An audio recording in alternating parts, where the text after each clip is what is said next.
Okay, already you've received data back that shows, in some cases, a 21-point difference from last year to this year.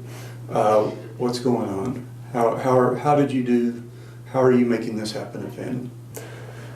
Early on in the year, in August, we talked about where we were currently based on data last year, and we all really obviously agreed that that wasn't good enough for our kids. So we made a decision in that moment to completely commit to making sure that our kids were pushed and challenged, and that the data showed that they were near the top, which is where we feel like they should be. So data dialogues were beefed up, assessments were all pulled out and looked at.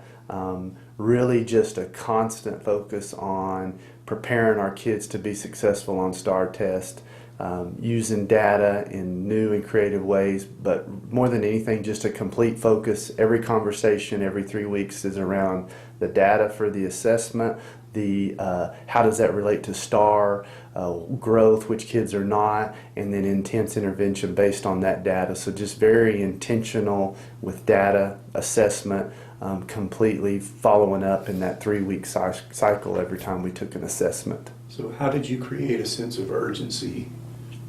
Well, I think the showing them where we currently are, showing our teachers where we currently are in relation to not only our district but in other schools like us, and then my presence in data dialogues.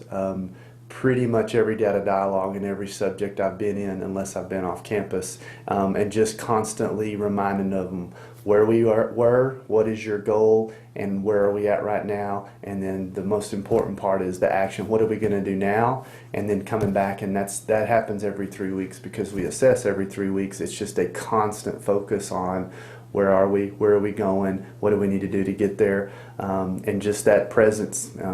Very rarely do I have a conversation with a teacher that doesn't involve something about student performance.